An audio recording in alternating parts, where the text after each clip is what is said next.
Hello students, welcome to the fourth lecture of alternating current. First lecture में हमने discuss किया था कि आपका एसी कैसे प्रोड्यूस होगा और उसके डिफरेंट टाइप ऑफ ग्राफ, ठीक है।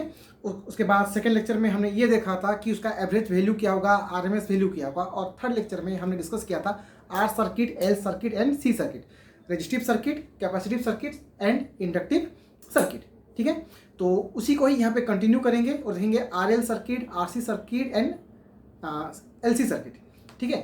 तो अब यहाँ पे देखो कि अगर आपने प्रीवियस लेक्चर नहीं देखा है तो आपको फेज डायग्राम समझने में बहुत प्रॉब्लम हो सकता है। तो इसीलिए आप प्रीवियस लेक्चर जाके वहाँ पे आप फेज डायग्राम अच्छे से देख लो, उसके बाद ये लेक्चर देखो, क्योंकि यहाँ पे आपका फेज डायग्राम बहुत ही इंपॉर्टेंट होता है एसी के लिए। क्योंकि जितने भी क्वेश्चन है उसके लिए आपको फेज डायग्राम बनाना जरूरी है। अगर फेज डायग्राम बना लोगे तो कैलकुलेशन बहुत ही ईजी होता है, ठीक है। चलो स्टार्ट करते हैं।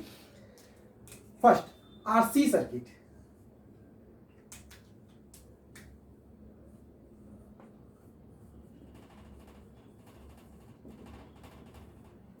RC circuit.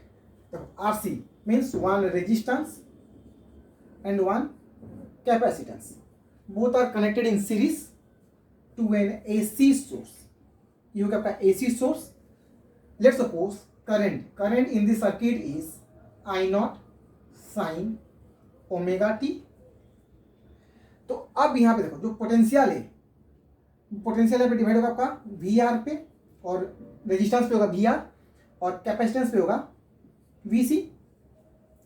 Potential across resistance is VR, potential difference across the capacitance is VC, ठीक है।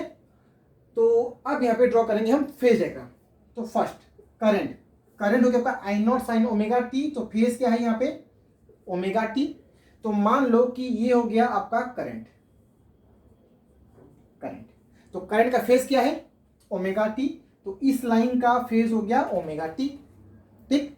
अब VR potential difference across the resistance. तो हमने आर सर्किट में देखा था कि जिधर आपका करंट होता था उसी डायरेक्शन में होता था आपका VR, क्योंकि दोनों का फेज सेम था। तो इसीलिए इसी डायरेक्शन में होगा VR, that is potential difference across the resistance. अब ये है VC। तो कैपेसिटिव सर्किट में हमने देखा था कि जो VC था that one legs behind of current by angle of 90 degree. तो ये हो गया आपका यहाँ पे 90 डिग्री पीछे की तरफ VC, ठीक है। तो VR किधर होता है along the direction of current और VC क्या होगा 90 degree behind the current, okay. तो अगर ये लाइन है आपका फेज ओमेगा टी, तो इस लाइन के लिए फेज क्या लिखेंगे हम ओमेगा टी माइनस 90 डिग्री और पाई बाय 2। तो ये VR है, ये VC है। तो जो नेट पोटेंशियल होगा that one act along the diagonal, वो डायगोनल में एक्ट करेगा, that is your net potential V, resultant of VR and VC, that is under root of VR square plus VC square, that is base square plus perpendicular square under root is your hypotenuse, that is your V, ठीक है। Let's suppose this angle is phi. What is phi? Phase angle और phase difference between current and potential. यहाँ पे phi क्या है phase difference between I and V। V क्या है आपका नेट पोटेंशियल, ये को याद रखना है, V होगा आपका हमेशा नेट पोटेंशियल, ठीक है। तो अब यहाँ पे फाई को हम कैसे निकाल सकते हैं, देखो क्या मैं यहाँ पे लिख सकता हूं tan phi is equal to perpendicular by base. तो ये परपेंडिकुलर है क्या VL और बेस क्या होगा VR। तो इसको लिखेंगे हम VC, potential across capacitance bye potential across resistance, ठीक है। अच्छा VC को क्या मैं लिख सकता हूं यहाँ पे I इंटू XC और VR होगा I इंटू R potential difference across the resistance and IXC potential difference across the capacitance. Where XC, what is XC? XC हमने देखा था प्रीवियस लेक्चर में कैपेसिटिव रिएक्टेंस।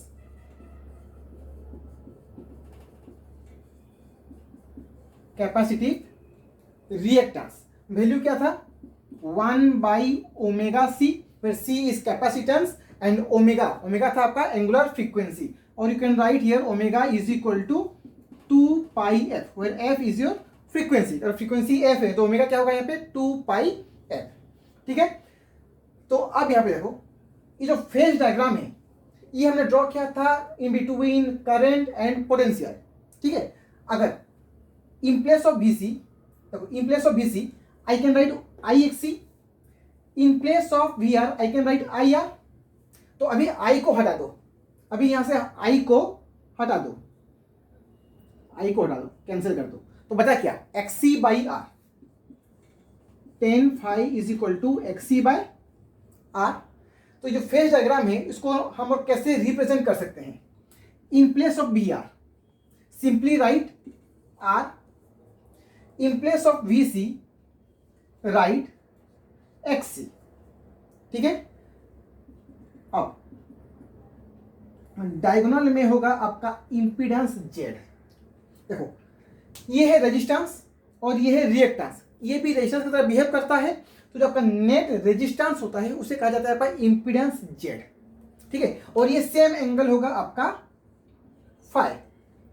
तो अगर मैं यहाँ पे मल्टीप्लाई कर दूं आई, तो ये होगा आपका पोटेंशियल अक्रॉस रेजिस्टेंस, यहाँ पे मल्टीप्लाई कर दूं आई तो ये होगा पोटेंशियल अक्रॉस कैपेसिटेंस। अगर मैं यहाँ पे मल्टीप्लाई कर दूं I into Z, that is your net potential, ठीक है। अगर आरएमएस करंट पुट करोगे तो आरएमएस वोल्टेज होगा, अगर आई नॉट पुट करोगे तो मैक्सिमम वोल्टेज होगा। तो उसके हिसाब से हम यहाँ पे लिखते हैं I R, I XC and I Z, ठीक है। तो अभी जेड क्या होगा, जेड क्या है, resultant of R and XC.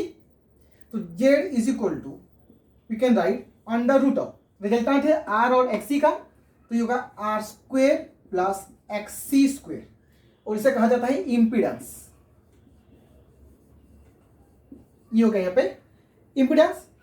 तो देखो यहाँ पे गिवन है आई नॉट साइन ओमेगा टी।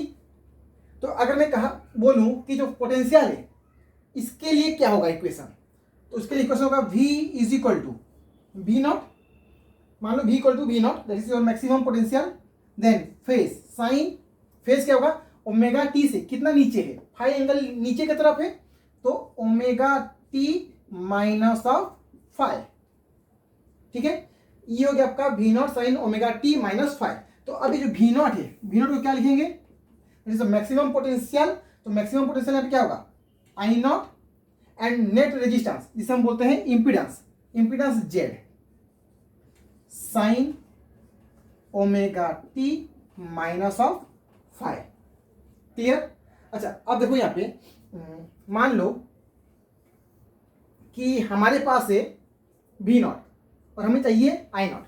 अगर हमें करंट चाहिए और हमारे पास है यहाँ पे पोटेंशियल, तो आई नॉट इक्वल टू हम क्या लिखेंगे V not by R, I is equal to V by R. जब हमने पढ़ा था करंट इलेक्ट्रिसिटी तो उसमें क्या था I equal to V by R, लेकिन यहाँ पे हम आर लिखेंगे या फिर इंपीडेंस लिखेंगे, क्योंकि अपन जो नेट रेजिस्टेंस होगा वो क्या है यहाँ पे इंपीडेंस है, उसे हम बोलते हैं यहाँ पे इंपीडेंस नॉट रेजिस्टेंस, क्लियर। तो यहाँ पे लिखेंगे I not is equal to V not by Z, या फिर अगर आई आर एम एस चाहिए that is V R M S by Z, clear, because Z is your total resistance, not resistance, that behave as net resistance, name as impedance. Okay, note down. Write a question. In the circuit given, resistance 50 ohm, capacitance 200 by pi microfarad, potential 200 volt, 50 hertz, frequency. So you have to find out impedance, maximum current, maximum voltage across resistance and maximum voltage across capacitance. ठीक है, तो चलो start करते हैं यहाँ पे। तो first हमें चाहिए यहाँ पे इंपीडेंस, तो इंपीडेंस का फॉर्मूला क्या होता है under root of R square plus X C square. तो एक्सी क्या है कैपेसिटिव रिएक्टेंस, फॉर्मूला क्या होता है 1 by omega C, what is omega 1 by 2 pi F into C. तो 1 बाय 2 पाई एफ, एफ का वैल्यू क्या है 50 हर्ट्ज, ये गिवन है यहाँ पे 50 हर्ट्ज। सी की value 200 by pi microfarad means multiply 10 to the minus 6, 200 by pi micro, that's why multiply 10 to the power minus 6। अब पाई पाई कैंसिल, अब इसको ले आओ ऊपर की तरफ 10 to the power 6 divide by 2 into 50, 100 into 200, तो 1 2 3 4 40 यहाँ पे कैंसिल होगा, तो ये होगा आपका 100 बाई 2 दैट इज 50 ओम। तो रिएक्टेंस हो गया 50 ओम, रेजिस्टेंस से 50 ओम. So you can write impedance Z is equal to under root of R square plus XC square is under root of 50 square plus 50 square, that is 50 root 2 ohm. ठीक है, तो ये हो गया आपका इम्पिडेंस. तो हमें यहाँ पे चाहिए था पहले इम्पिडेंस, ये हो गया 50 रूट 2 ओम. सेकेंड हमें चाहिए यहाँ पे मैक्सिमम करंट. तो मैक्सिमम करंट को हम क्या लिखेंगे, I not is equal to V not by Z. Maximum current equal to maximum potential divide by impedance. तो यहाँ पे देखो ये जो वोल्टेज है यहाँ पे मेंशन नहीं है कि ये जो 200 वोल्ट है वो आपका मैक्सिमम है या फिर आरएमएस है. अगर क्वेश्चन में कुछ मेंशन ना हो तो वो होता है आपका यहाँ पे RMS. That value is your RMS. ठीक है, क्वेश्चन में अगर करंट का कुछ वैल्यू गिवन है या फिर पोटेंशियल का कुछ भी वैल्यू गिवन है तो वो होता है आपका आरएमएस वैल्यू. तो यहाँ पे जो पोटेंशियल है वो है आपका 200 volt, it is your RMS value. तो यहाँ पे मैक्सिमम पोटेंशियल क्या होगा, maximum potential that is V naught is equal to root 2 times of V RMS. ये होता है, तो root 2 times of V RMS, तो वी आरएमएस गिवन है 200. तो यहाँ पे पुट करो अभी 200 root 2 divide by Z 50 root 2. तो रूट टू कैंसिल, 200 बाय 50 और 20 by 5, that is your 4 ampere.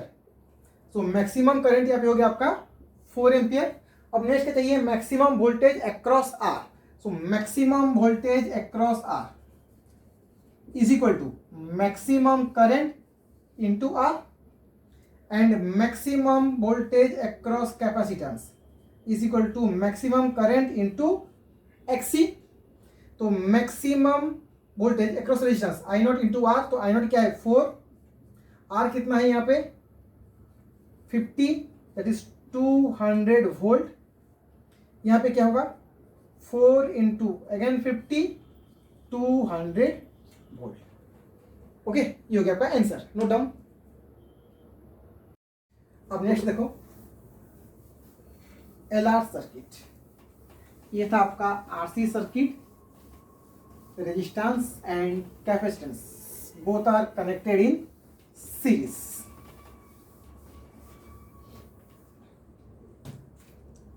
Next dividing LR circuit.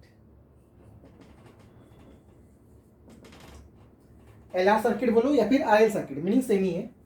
Now connect one inductance and resistance in series to an AC source. Again, let's suppose this one is your current I naught sin omega t. This is your L, resistance R. ठीक है, तो अब यहाँ पे फिर से potential across the inductor is suppose VL. Potential difference across the resistance is suppose VR. और ये हो गया यहाँ पे करंट. तो सबसे पहले यहाँ पे हम ड्रॉ करेंगे फेज डायग्राम. तो करंट है सपोज इधर I. तो करंट का फेज क्या है omega t, simply right omega t. Then VR potential difference across the resistance, वो क्या होता है सेम डायरेक्शन ऑफ करंट, तो राइट साइड ही होगा. Then VL potential difference across the inductance, वो होगा आपका ऊपर की तरफ, एंगल 90 डिग्री. ये हमने एल सर्किट पे देखा था, प्योरली इंडक्टिव सर्किट पे, that phase difference between potential and current is your 90 degree. तो VL और करंट में हमेशा एंगल होता है आपका 90 डिग्री. ओके, तो यहाँ पे आपका जो VL है that leads current by 90 degree angle. Okay, what angle phase 90 degree ज़्यादा होता है. तो अब यहाँ पे ये VL है, ये VR है. तो जो नेट पोटेंशियल होगा वो होगा along the diagonal, that is V. ये आपका नेट पोटेंशियल होगा. देन ये एंगल फिर से आपका phi, that is a phase difference between potential, net potential and current. तो फिर से यहाँ पे क्या लिखेंगे हम, tan phi is equal to perpendicular by base, that is VL by VR. ठीक है, तो अभी फिर से देखो, in place of VR I can write IR. In place of VL, I can write I XL. तो एक्सएल क्या है यहाँ पे, इंडक्टिव रिएक्टेंस, जिसे आप लिखते हो ओमेगा एल, और ओमेगा एल और you can right 2 pi F into L. तो अब यहाँ पे सिंपली आई और आई को रिमूव करो, तो हुआ क्या, आर एक्सएल। अब दोनों का जो नेट रेजिस्टेंस होगा वो होगा अलोंग द डायगोनल, वो हो गया आपका इम्पीडेंस जेड। जो पहले हमने देखा था इम्पीडेंस, सिमिलरली यहाँ पे होगा impedance Z, that is the net resistance of R and XL. तो ये अगर ये एंगल फाई है तो ये एंगल भी क्या होगा यहाँ पे, फाई। ठीक, तो जेड को हम क्या बोलेंगे यहाँ पे, इम्पीडेंस,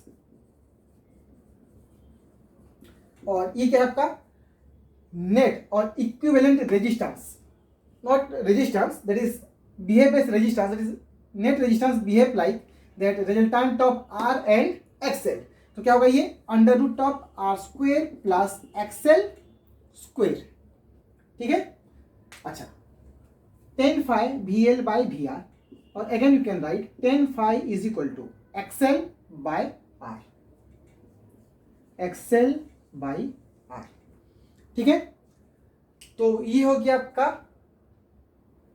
सॉरी VR ऊपर में है, ये आपका VR है, net potential V।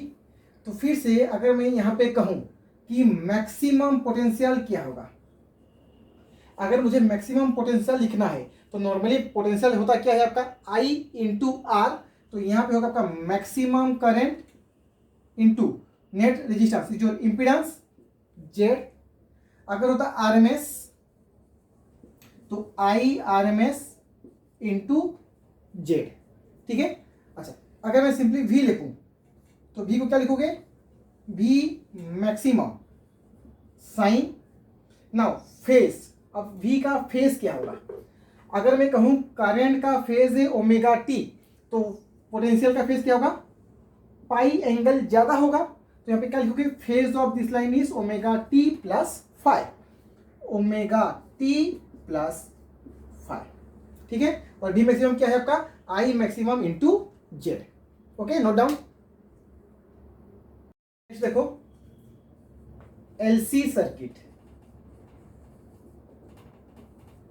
now again connect one inductance to a capacitance to an AC source। ठीक है, तो अब यहाँ पे देखो, मान लो कि यहाँ जो पोटेंशियल है वो है आपका V naught sine omega t, we can assume current और पोटेंशियल, जिसका भी हम इक्वेशन लिख सकते हैं। ठीक है, V naught sine omega T and frequency है f, तो ओमेगा यहाँ पे क्या होता है 2 पाई f। ओके, चलो अब यहाँ पे करंट फ्लो हो रहा है I। तो अब यहाँ पे फेज डायग्राम कैसे ड्रॉ करेंगे, सबसे पहले V naught sine omega T. ठीक है, तो V नॉट का क्या होगा फेज, ओमेगा टी। अच्छा, एक काम करो, जैसे हम नॉर्मली करते थे वही करते हैं, इधर मानते हैं करंट I, इसको मान लो यहाँ पे करंट I। तो अब यहाँ पे पोटेंशियल डिफरेंस होगा across the inductor and across the capacitor, VL and VC। तो अगर I इधर है तो VC किधर होगा, डाउनवर्ड, और VL किधर होगा, अपवर्ड। ठीक है, तो जो नेट पोटेंशियल होगा वो किधर होगा, इधर होगा, नहीं तो इधर होगा ऑब्वियसली, क्योंकि आपका दोनों ऑपोजिट डायरेक्शन है। तो VL माइनस VC, और you can say VC minus VL। मान लो कि VL VC से ज्यादा है तो क्या होगा, VL माइनस VC अपवर्ड, अगर VC ज्यादा है तो VC माइनस VL डाउनवर्ड। तो late assume VL greater than VC, हमने माना है VL ग्रेटर देन VC, तो क्या होगा आपका ऊपर की तरफ होगा potential, that is VL minus VC, और इधर होगा आपका करंट I। ठीक है, तो यहाँ पे देखो नेट पोटेंशियल क्या होगा, VL माइनस VC, क्योंकि यहाँ पे तो कोई आपका VR है ही नहीं, तो ये हो गया आपका नेट पोटेंशियल V। ठीक है, तो अब यहाँ पे पोटेंशियल का फेज क्या है, ओमेगा टी, मतलब नेट पोटेंशियल का गिवन है यहाँ पे ओमेगा टी फेज। तो नेट पोटेंशियल से ये 90 डिग्री पीछे की तरफ है करंट, तो इसका फेज क्या होगा, omega T minus of 90 degree. ठीक है, अच्छा, इसको हम और कैसे ड्रॉ कर सकते हैं, अगर मैं कहूं, चलो if again VC greater than VL, बड़ा कौन है, VC, तो VC अगर बड़ा है तो नेट पोटेंशियल होगा downward, that is VC minus of VL, और ये हो गया आपका करंट I। फिर से एंगल 90 डिग्री, तो नेट पोटेंशियल का फेज हो गया यहाँ पे ओमेगा टी, मीन्स इस लाइन का फेज है ओमेगा टी, तो इससे करंट कितना आगे है 90 डिग्री, तो इसका फेज क्या होगा यहाँ पे ओमेगा टी प्लस 90, और you can write pi by 2। ठीक है, तो अब देखो अगर मैं लिखूं current I is equal to, I equal to क्या लिखोगे V बाई आर। अच्छा यहाँ पे आर तो है ही नहीं, लेकिन है क्या, आर तो है नहीं, लेकिन है हमारे पास इंडक्टेंस एंड कैपेसिटेंस। अगर ये दोनों हैं तो हम यहां से क्या निकाल सकते हैं, XL that is omega L and XC that is 1 by omega C. ठीक है, तो अगर इसको मैं यहां पे अगर ड्रॉ करता तो क्या होता आपका, XC नीचे की तरफ, XL ऊपर की तरफ।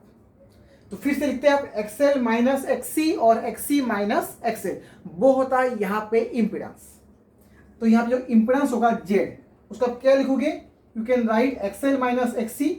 तो प्रीवियस केस में VL ज्यादा है, अगर VL ज्यादा है तो उसका मतलब VL क्या होता है I इंटू XL, और ये होगा आपका I into XC। If VL is greater than VC means XL greater than XC, you can write XL minus XC in first case, in case 1, or you can write XC minus XL that is in case 2। ठीक है, अब देखो यहाँ पे I equal to क्या लिखेंगे हम, I equal to V by Z, तो V is V naught maximum voltage, V naught by Z, Z क्या होगा ये या फिर ये, then sine phase of current. अगर केस 1 है तो फेज ऑफ करंट क्या होगा ओमेगा टी माइनस 90, अगर सेकेंड केस है तो phase of current omega T plus 90। तो यहां पे क्या लिखेंगे omega T minus 90 for case 1 और V naught by Z sine omega T plus 90 in case 2। ठीक है, तो सिंपली ड्रॉ करोगे करंट इधर, XL ऊपर, XC नीचे, VC नीचे और VL ऊपर। तो सिंपली ऑपोजिट डायरेक्शन है, तो VL माइनस VC और XL minus XC। Okay, note down. Write a question. In the circuit given, resistance 100 ohm, inductance 1 Henry and potential given है 200 sin 100t plus 60 degree, find out current. ठीक है, देखो 200 sign 100t plus 60 degree, तो यहां पे इसको मैं लिख सकता हूं V naught sine omega T plus theta, कुछ इस तरीके से है। अच्छा, हमको चाहिए यहां पे करंट, तो I is equal to V by R, V by resistance, लेकिन यहाँ पे AC है तो AC में क्या लिखोगे आप इंपिडेंस, तो करंट यहाँ पे क्या होगा I is equal to V by Z. तो हमें चाहिए जेड का फॉर्मूला क्या होता है under root of R square plus XL square. तो यहाँ पे XL निकालो पहले, XL क्या होगा ओमेगा इंटू एल। तो ओमेगा क्या है कंपेयर करो, यहाँ पे ओमेगा क्या है 100 और एल हो गया आपका 1 henry into 1 that is 100 ohm. ठीक है, तो R square it is under root of 100 square, XL square also 100 square that is your 100 root 2 ohm, 100 root 2 ohm. हमें मिल गया यहाँ पे जेड। तो यहाँ पे maximum current I not is equal to होगा V नॉट बाई जेड। तो V नॉट क्या है 200, जेड हो गया 100 root 2, 0 0 0 0 cancel, 2 by root 2 ampere. ठीक है, अब यहां पे ड्रॉ करेंगे हम फेज डायग्राम। अगर मैं कहूं कि इधर है करंट I, मान लो करंट राइट साइड, ये है आपका VR potential difference across resistance, potential difference across inductance VL। तो VR किधर होगा in the same direction of current, VL होगा ऊपर की तरफ 90 डिग्री, करंट से 90 डिग्री होगा VL, ये एंगल है 90। अब नेट पोटेंशियल किधर होगा along the diagonal of VR and VL।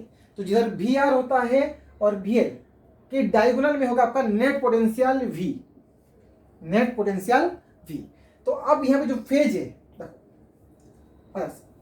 Potential और करंट के बीच में जो एंगल होता है वो तो आपका phase difference between I and V, it's phase angle.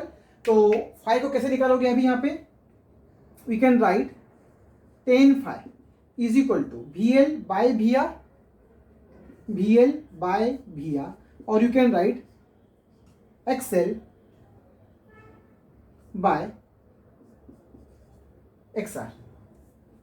ठीक है, तो एक्सेल क्या हो गया आपका, ये 100 ओम और R हो गया आपका यहाँ पे 100 ओम, दोनों 100 है, 100 by 100 1, tan phi is equal to 1, तो phi is equal to 45 degree. ठीक है, 45 1 होता है तो फाई हो गया यहाँ पे 45 डिग्री।